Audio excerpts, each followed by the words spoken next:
From deep inside the Death Star, I'm Chad Beater. And I'm Andrew Richards. And I'm Paula Januszkiewicz. And welcome to Defrag Tools, the show that takes you inside Microsoft and inside Windows. We are very excited this week to have Paula here from CQURE. Thank you. Yes, who is a pretty well-known expert in the field of information security. Well, trying. Notorious? Well, notorious. You speak at a lot of Microsoft events and Yes. various other events around the world. You do a lot of Absolutely. traveling. People may have seen you on stage a bit. Yeah. just- I've been there for quite a while. The last time we had Paula on Defrag was way back in TechEd 2014. Wow. So it's been a while. I don't know where the time went. Completely doesn't feel like. It feels like 1 or 2 years at best. Absolutely. Time flies. Yeah. So we thought we'd have a little short episode on information security, just as a general concept and what the role is and stuff like that. And CQURE, that's what they do. You go into in companies and penetrate test and then help people out of that hole. And so obviously, you have to teach people how to do information security. So we're going to hopefully get some pearls of wisdom out of Paula to how you would start your information security career. So how do you approach newbies and getting new staff and just teaching both your staff and also customers the information security world? Yeah. It has been a very interesting market for sure. Yeah. So is there a playbook that you can do here? Is it analogous to another role? Like, do you approach the information security role like you would approach learning to program or learning to be an ops engineer? Is there just basic How do you get started? How do you get started? Yeah. The beautiful part of the whole IT, I would say, and I think we all kind of may see it this way, is that you can always start. Yeah, so from wherever you are, you can always start. Some people may not like it, but if you are kind of into it, then if you spend some time, you can get into IT. Of course, it doesn't mean that you're going to be the greatest expert, but you can start, definitely. And this is what security is about as well. So pretty much everybody can start working in security, and especially the ones that are working in IT.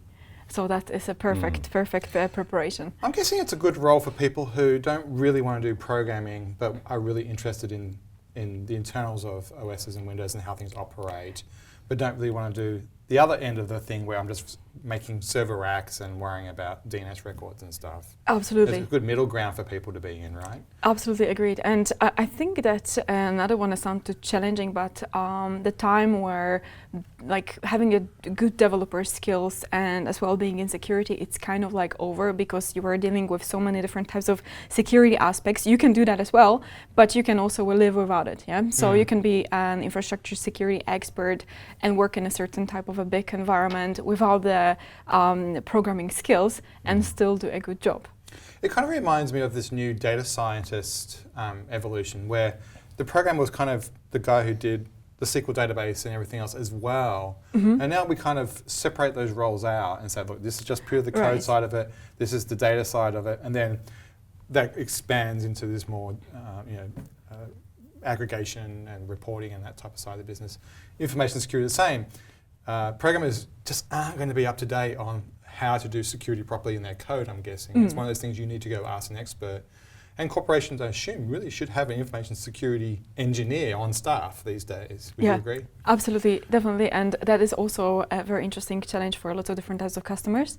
Even the bigger ones, it's so hard to find someone that is good in the cybersecurity field that it's really everybody's understaffed. So basically, we are all the time the same for us, searching and trying to develop our team, and I'm interviewing lots of people, and it's so hard to find someone with the good approach. And you don't need to be great, but you need to have a very good approach, kind of I call it a hyperactive person. So the person that totally knows what's going on out there, and if this person doesn't, then there's always a possibility to check, and it's all the time the person in the need of information. So pretty much everybody in our team is like this, that if I don't know, I just feel bad about it. I just need to check. There's I cannot wrong sleep. with me until There's something wrong. until I know. Absolutely, yeah. So this is, The tenacity for investigation. Tenacity, curiosity. Curiosity is the factor. So being super active in getting information, that is basically what is needed over there. I assume some of this is about just a good basis in fundamentals, like Windows internals and stuff. So tools like Process Explorer from sysinternals and Process Monitor, where you can go, great, let's look at something very simply and see what it involved, right? I suppose that's one of the building blocks that you need. Once you understand what's happening, you can then start to understand what security is applied to that domain, right? Yes, absolutely agreed. And the need of security basics, as we call it, even though they are not basic, right? So knowing Windows internals, it's a must in a Windows world. And I'm always saying one thing: how can you hack into things or do the penetration test, let's say it, without really knowing how things work? And this is always fascinating for me, because there are so many different types of experts out there in a field capable to use different types of tools, but at the same time, when you use that tool and it executes and you run that whatever remote shell, how do you know what is actually the situation that you have in the operating system? What kind of privileges do you have, and so on. So that is something that it's definitely lacking there. I can definitely see just doing something as simple as making bubble diagrams on a whiteboard to say, okay, this thing talks to this, this thing talks to this. At least get the sequencing down, and then maybe an overlay of the physical nature of that. Is it local on-prem? Is it in the cloud? Is it jumping between data centers? Is it isolated on a VLAN? This kind of, what would you call it, network topology? Yeah, kind of overlay? Logical diagram. Yeah. Is that how you, a good way to approach, obviously internal, all these things you just need to bring up building blocks. And so it's just approaches to the problem. Yeah, and there are graphs like that already done. So basically, you can see what kind of knowledge you should gain as a security expert. But still, it's impossible to know everything in the field. Yeah, so you need to specialize yourself in something. Yes, as always in IT, especially in security, that started to be the case. So you can specialize in website security, mobile security. It's a little bit of a different subject. Yeah, infrastructure security, and so on. So these are the areas to cover. But I absolutely agree with you with this internals thing. Yeah, so that is something that you can still hack into environments because people make mistakes, and there are systems that are vulnerable. So you're gonna use whatever Metasploit, you download a known exploit from whatever exploit database, and then you manage to get access to it. But then the question is, what next? Right?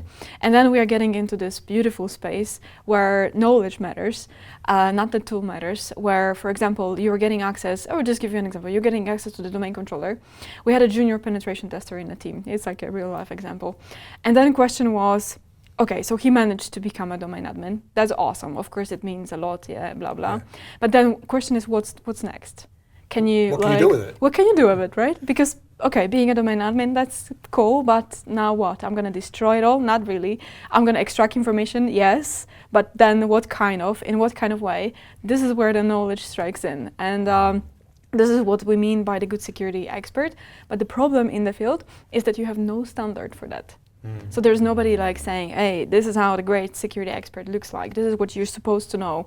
And that's the standard for it. There are a couple of standards, but nobody really says it's supposed to look this way. And that's what's challenging.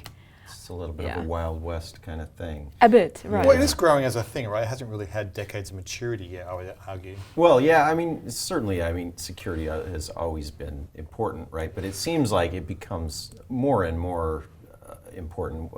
It's in the news all the time now. You're constantly hearing about companies being hacked and this and not only just by somebody, random person on the internet who wants to do bad, but state-sponsored government hackers. Oh, yeah. The threats are just exponentially growing, right? Yeah. More than ever. Do you find that there's an audit trail at most corporations so that if something does happen, they can work out what happened, or is that really one of the new frontiers that has to be realized? It's still even though the cybersecurity has been there for the past 10 years, more or less, and it's since the definitely internet era. Pretty much. It's still not that much of a sharing is caring thing. Yes. So basically, if you want to share information with some other CISO, let's say, then there are different types of people that share information, but it's nothing really standardized. That's the case. So You see a lot of these news stories. We were hacked. We're not sure what happened. We don't know what the exposure is. Right. And I think it's an evolution of the maturity of running corporations in this new era, where these audit systems exist and this auditability exists. I know that things like Azure and stuff, that's the whole basis of the business. Every operation is audited. I mean, without audit, it's not allowed to happen. Right. And so I can see that's definitely the attraction of all these cloud services, is that burden is given to someone else. But unfortunately, there's still always going to be this relationship with the cloud. It's not like everything gets pushed to the cloud, it's not my responsibility anymore. You're still interacting with it. You still have to make sure that you're asking for the appropriate security model when you're going there remotely. Absolutely. Though sometimes I'm wondering, like, for example, if the companies are getting hacked, that can happen in a specific way. And the question is, like, how much different these things are. And we also do, like, forensic investigations. Like right now, from Monday, I'm starting the project for one of the African banks being hacked. And my job's going to be to, like, find out first, like, what happened and so on. And I used to be more excited about it. I'm still excited though, but it's definitely less, because like you get to an environment and you were like, oh, okay, it's the same stuff. It's like, it could be just like slightly different, and I'm fascinated by the ideas that people have, because it's like your imagination that you are using as a hacker to do something, and but how much different that can be. Like, there are not many possibilities already, you know? So you find that a lot of the hacks that happen are sort of the same, have the general same contours of things you've seen before? Of course, within a certain space of events, yes, and that space of events is pretty large, but still, like, we're all like humans. We're kind of like repeating different steps. Like, I'm waiting for something extraordinary to happen. like Stuxnet was, for example, extraordinary. Just like so that kind of things. Like, that one was fascinating. I saw happy anniversary to Meltdown and Spectre. Right. It's just now just over a year old now. Yes. So that kind of like situation. So they don't happen very often because they are difficult to find out, difficult to implement. But that's where it's getting exciting. It's exciting. Yeah. And what is also exciting in cybersecurity, it's the human factor here. Because when we do, for example, like different types of pen tests and projects and so on, then basically one of the projects that we had was related with the internal sabotage. So then you have to not only be a good expert in finding out what's happening, but also have a good social skills to make sure that everybody is comfortable with what you're doing. And that is the most exciting part. Do you think social engineering is going to be the big problem to solve? Right? I mean, I think technically we may get somewhere, but socially that's always going to be a struggle, right? And it always is, and people are more and more aware of what's going on, but I'm also doing the social engineering projects, and for the past 10 years there was only one person literally that asked me questions. Wow. Yeah, so besides that, people weren't even thinking. So that USB stick left in a waiting room or something, it's just going to get plugged in and... Well, that was how the Stuxnet thing got infected, right? Yes, USB exactly. stick. Through USB stick. And quite recently I've been in one of the banks as well, quite big banks, and I'm buying tea at the cafeteria, and then I see that there is a USB stick left next to the counter. And I'm with the security guys. I'm like, hey, what's this? And they're like, shh, we're making tests. I was actually going to bring that up because this is something I think is kind of a growth industry in sort of the entire industry is sort of companies doing their own internal attacks, trying to sort of see where their weaknesses are, right? And I know you do a lot of that kind of consulting. Absolutely. But I know that Microsoft, for example, has a team great team. that will try to do phishing attacks on our own employees and see if they report it as a phishing attack or if they fall for it. And and I don't know. I'll what give them happens credit. If you There was fall one for recently it. internally, and every single person I knew went phishing attack, and everybody else, have you anywhere seen this? And it just was a flutter through all the corridors, everybody going, where did this come from? And luckily it was an internal one, but I was really impressed of all my peers around me. Not one single person got sucked into it, and it was a good email. Like, it looked official. So I was quite proud of everybody around me. But that goes also back to what we were talking about with the sort of the social attacks, right? the human weakness, right? Yeah. Yeah. Those are Damn always, compassion. Yeah. Right. Yes, So totally. maybe that's how you have to fight those, right? Is sort of like get people to fall for a fake one, and Well, it's a learning experience, right? and then they'll learn, right? I think most people say that you learn from your mistakes a lot more Yeah. than your successes, right? And if someone can really take this situation in a positive way, then that's perfect, yeah. And we've been also in the situations where people did not really react to that kind of tests very well, to social engineering, literally to the point that when I was walking out from the building, there was like lady screaming out to her friend, like on a parking.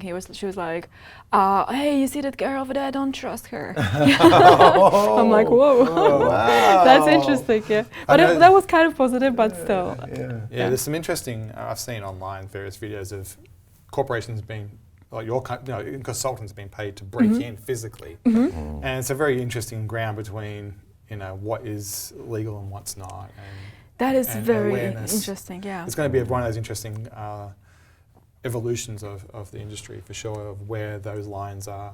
And You know what was always very exciting in this business for me is that when the companies are ordering penetration tests, of course, it's a good idea to check, like from the third-party perspective, how do you look and so on. Of course, you've got a certain time, so you evaluate the risk. So within the 2 weeks, hackers will not get in the most common ways, let's say, or even sophisticated ways.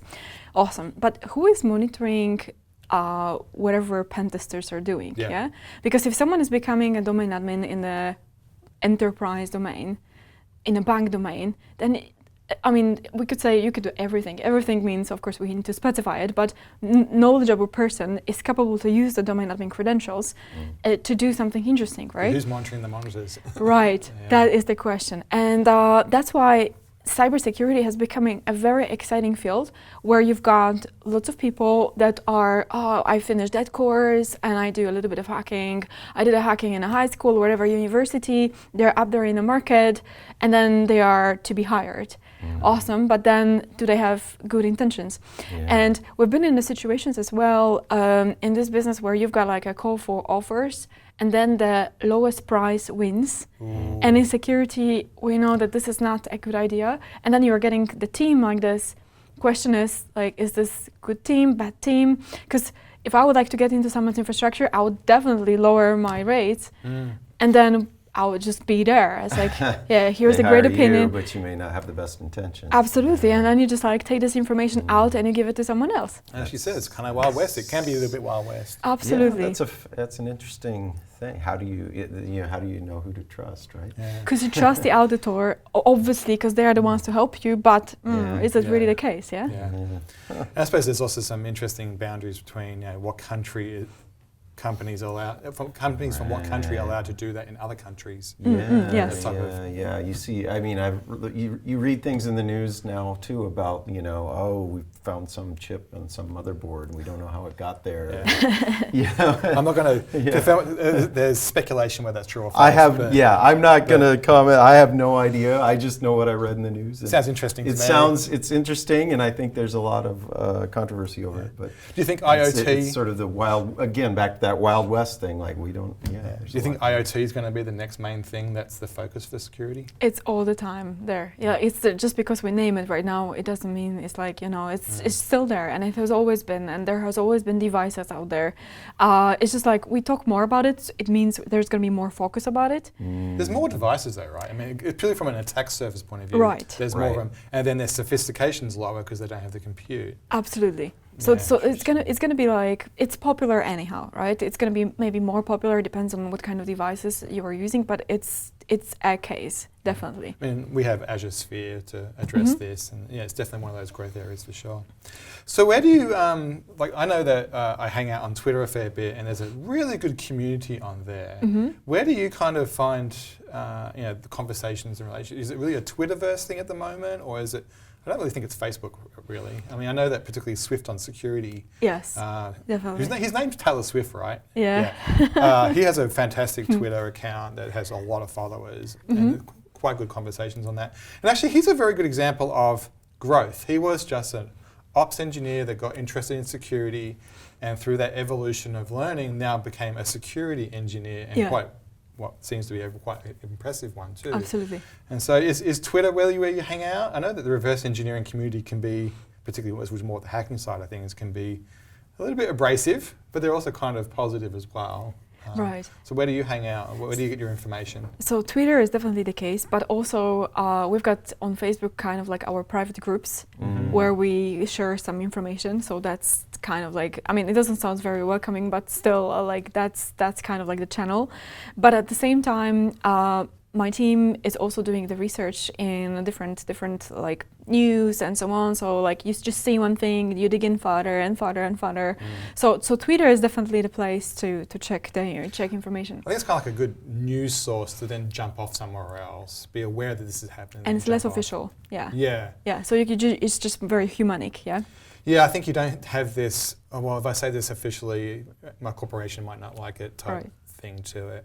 I know RSA Conference is probably the biggest security conference, would you agree? Yes, I do. What's RSA stand for? Whatever it is, RSA Conference. Yeah, RSA Conference. That's actually quite soon, I think. I'm actually delivering a keynote over there. Oh, yeah? Yeah. So when is that? In April. Yeah. So it's coming out. Yeah. Cool. So what's your keynote going to be on? What's the topic? So I'm still like working on it. It's probably like the shape of cybersecurity that we as we see it right now in the markets. Like what kind of challenges do we have? And also one of the subjects that we started. How do you actually search for people? So who is the one that you hire, and how do you grow that person? So if someone wants to start in cyber, what kind of steps this person should take? So that kind of things. And the trend is definitely out there. And I got like interesting stat from the Forbes, and that was like a cybersecurity ventures. There was like making an opinion about that up to 2021, there's going to be 3.5 million cybersecurity job openings. Whew.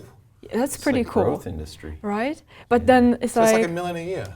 right, but There's not a million people per year being... that is exactly what I'm thinking. Yeah. So this is our conversation that we had. Like you open a position and there's like what kind of people are applying? Yeah. How So do you find the qualified how do you people? find the qualified people? And how do yeah? you find the qualified people that you feel you can trust? And in security, yeah. It's like, Insecurity, it's definitely. that's... Wow. Yeah, that's interesting. So it sounds like it's a good field to get into. There's a lot of growth there. Absolutely, and it's a very difficult field as well, both from the perspective of being hiring and the hiring person. So that when you get your qualifications and the company invests in you, and of course you need to go to some trainings, spend the time with a more advanced team. So it's everything is just a cost, at the very beginning. But of course, it's something that we have to make. Then, like this person is becoming more valuable in the market. So with that demand of such a great skill in cybersecurity, is just like gone. Yeah, portability is a problem. I mean, same thing with software engineers, right? I mean, particularly Silicon Valley is just this jumping place. I mean, everybody just moves around so much. Yeah. But so it's very definitely a very interesting topic. We'll link to we'll update the description below with the link to your RSA talk once it happens. So if you're watching this after RSA, we'll have a link there for you. Sounds like it's a similar topic to what we've discussed here, but I'm sure you'll go much more in depth. That'll be great. Yeah, cool. I'll look out for that. So Paula's going to come back and do a demo, which is what we do on Defrag Tools. That's right. We're going to do Data Protection API. Yeah. We've debated how to say it. I Very think cool it's subject. DP API, I want to say. I want to say DAPI, but that doesn't make sense. But there's a P in it, so it'd have to be DAPI. DP API. DP API, yeah. Data Protection API. It's been around a while, so we'll talk some more about it on the next episode. Absolutely. Awesome. So thanks for the overview. I appreciate it. Thank you. All right. Well, that's our show for this week. Thanks for watching. As always, if you have questions or comments, put them in the show notes down there or email us at defragtools@microsoft.com. Thanks for watching. See you next week. Thank you.